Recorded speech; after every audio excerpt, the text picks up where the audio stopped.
राजीव भवन में जन घोषणा पत्र के अनुरूप मंत्रियों के ले रहे प्रदेश प्रभारी पीएल पुनिया बैठक से राजस्व मंत्री जयसिंह अग्रवाल, वन मंत्री मोहम्मद अकबर बाहर आए। गृह मंत्री ताम्रध्वज साहू ने कहा कि यह बैठक सतत होती रहनी चाहिए। घोषणा पत्र में जितने वादे हम करते हैं, जिस विश्वास के साथ जनता वोट देकर सरकार बनाती है, सरकार बनने के बाद उसमें अमल हो रहा है या नहीं, यह देखना होता है। सभी मंत्रियों ने यह घोषणा पत्र के अनुसार अपने अपने विभाग की जानकारी दी और अपने विभाग के पूरे किए गए कार्यों की जानकारी भी दी। वहीं हमारे अध्यक्ष या पदाधिकारीगण फील्ड की जानकारी देते हैं कि इस योजना में काम सही हो रहा है या नहीं। वे कहते हैं कि इसमें संशोधन करने की जरूरत है तो उसमें हम लोग सुधार करते हैं ताकि सरकार का परफॉर्मेंस जनता के सामने ठीक हो सके। उसमें नए सुझाव आए जिसे हमने नोट किया है ताकि आने वाले समय में सरकार के द्वारा बेहतर प्रदर्शन हो सके।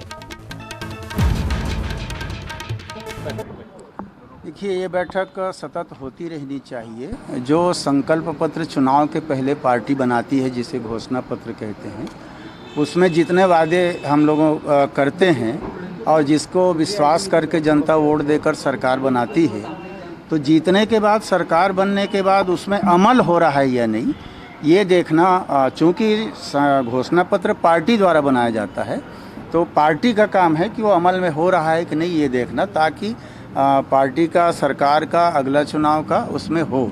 तो इसलिए सभी मंत्रीगण अपने अपने विभाग के जो हैं उसकी जानकारी की घोषणा पत्र में मेरे विभाग में ये था, उसमें ये चीज़ हम पूरा कर चुके हैं, ये चीज़ करना बाकी है। फिर हमारे अध्यक्षगण या पदाधिकारीगण फील्ड की जानकारी देते हैं कि ये योजना में काम सही हो रहा है या इसमें नहीं हो रहा है, इसमें संशोधन करने की ज़रूरत, तो उसमें हम लोग सुधार करते हैं ताकि सरकार का परफॉर्मेंस जनता के सामने ठीक हो सके। कितने संतुष्ट हुए? लगभग सभी संतुष्ट हुए। नया सुझाव उसमें और आया कि इसको और ऐसा करना चाहिए, वो हम लोगों ने नोट कर लिया ताकि उस पर और अच्छा बेहतर प्रदर्शन सरकार के द्वारा हो सके। कानून व्यवस्था को लेकर कुछ बातचीत हुई? इस तरह की बातें आ रही हैं? नहीं, उसके विषय में हम लोगों ने जानकारी दे दी कि जैसे कानूनी व्यवस्था की बात है, तो जितने भी घटनाक्रम हुए हैं, जैसे मैंने पहले भी कहा है, 99% रिकवरी हम लोगों ने किया है किसी भी प्रकार के क्राइम में। और जैसे नक्सली मूवमेंट की बात, उसको भी मैंने कहा कि सर्वाधिक नक्सली सरेंडर किए, अरेस्ट किए गए, कोई फर्जी मुठभेड़ नहीं हुआ, कोई आदिवासी मारा नहीं गया। पूरी विस्तृत जानकारी पर्यटन की, पीडब्ल्यूडी की और होम की, जेल की, सभी चीज़ों की जानकारी हम लोगों ने दिया और सुझाव पार्टी के पदाधिकारियों के द्वारा मिला, उसको हम लोगों ने नोट कर लिया। जो काम है कि अपना जल्दी से जल्दी पूरा करें। अभी संगठन के सामने विधि विभाग, आवास विभाग, इसके बारे में विस्तार पूर्वक जानकारी दी गई कि 2 वर्षों में क्या क्या काम हुआ। वन विभाग की तरफ से बताया गया एलिफेंट रिजर्व के बारे में, जो लेमरू हाथी रिजर्व के बारे में कार्रवाई की गई।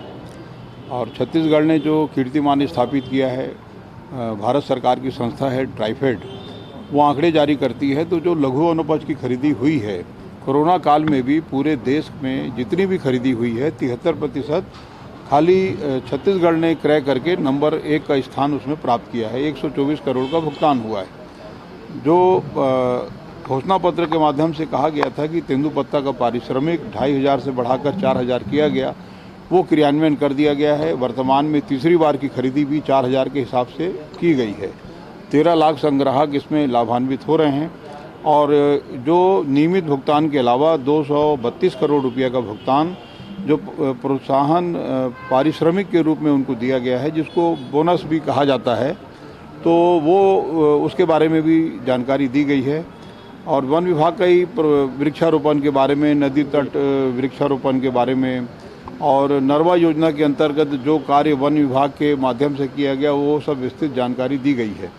और विधि विभाग का बहुत अधिक कोई जानकारी होता नहीं, क्योंकि माननीय उच्च न्यायालय का उसमें पूरा कंट्रोल होता है। तो जो भी कार्रवाई अब तक की गई है वो संतोषजनक पाया गया। लगभग 2 साल बाद कितने संतुष्ट दिखे संगठन के लोग और 10 में से कितना नंबर? संगठन के लोग संतुष्ट दिखे। उन्होंने कुछ सुझाव भी दिए। उनका ये कहना था कि जो जन घोषणा पत्र में जो बातें हैं, उसके अतिरिक्त और भी जो कार्रवाई है उसमें भी प्रभावी ढंग से उसको किया जाए, अधिक से अधिक लोगों को रोजगार मिल सके, चाहे वो वनों के माध्यम से हो, वनोपज के माध्यम से हो, वृक्षारोपण के माध्यम से हो। और यह जो वनाधिकार पत्र दिए गए हैं, तो उसमें इस बार ये जो फैसला लिया गया कि धान खरीदी में भी उनको जोड़ा गया। अब आने वाले समय में उनको फलदार वृक्ष लगाने के लिए पौधे उपलब्ध कराए जाएंगे ताकि वो रोजगार से जुड़ सकें। सामुदायिक वन अधिकार पत्र भी जो उनको प्रदान किया गया है, तो उसकी सुरक्षा रख रखाव भी वहाँ के स्थानीय समितियों के माध्यम से किए जाने से उनको जोड़ा जाएगा, रोजगार भी मिलेगा। हमारे प्रदेश के प्रभारी आदरणीय पूनिया जी की अध्यक्षता में आज की महत्वपूर्ण बैठक चल रही है अभी, और हमने अपने विभाग के बारे में जो 2 वर्ष में जो काम किए, घोषणा पत्र में जो बिंदु थे उनको पूरा किया, उन सब की विस्तृत जानकारी जो हमारे प्रदेश के पूरे जिला अध्यक्ष, संगठन के प्रभारी और हमारे मंत्री साथी विधायक सबके सामने प्रस्तुत की है। इसमें जो भी जिला अध्यक्ष और अन्य जिलों से जो भी हमारे पदाधिकारी आए थे, उन्होंने जो बातें पूछी उनका भी विधिवत जवाब दिया है। और मेरे जो विभाग, राजस्व विभाग, राजस्व आपदा प्रबंधन और पंजीयन, उसके बारे में जो हमने व्यवस्थाएं लागू की हैं, लोगों को कैसे सुविधाएं दी जाए, तहसीलों का गठन, कांग्रेस भवन के लिए ज़मीनों का आवंटन, उसके साथ साथ और भी अन्य जो बिंदु हैं उनकी पूरी विस्तृत जानकारी हमने प्रदान की। खास डिमांड की है कि उन्होंने संगठन की ओर से? डिमांड कोई ऐसी खास नहीं आई, कुछ छोटे चीज़ें उन्होंने पूछी है, कुछ चीज़ें क्लियर करने के लिए, तो वो हमने उनको जानकारी दे दी है। और विभिन्न समाजों को ज़मीन आवंटन करने का भी प्रक्रिया चल रही है कि रियायती दर पे पूरे प्रदेश में विभिन्न समाज के सामाजिक भवनों के लिए भी ज़मीनों का आवंटन किया जाएगा। एक जानकारी आई है कि कोरोना काल में भी आप लोगों ने 1621 जो है वो पंजीयन राजस्व एकत्रित किया है, जो पिछले साल से ज़्यादा है। हाँ, क्या है सर ये? हाँ, किया है। 16 लगभग 1700 करोड़ के आसपास हुआ है। उसमें 1700 करोड़ में 380-85 करोड़ रुपया आपका दंतेवाड़ा का है, NMDC का, लेकिन उसके बावजूद भी उसको अलग करने के बाद भी हम लोगों ने जो राजस्व की प्राप्ति की है, कोरोना की समस्या के बावजूद भी सही ढंग से हुई है।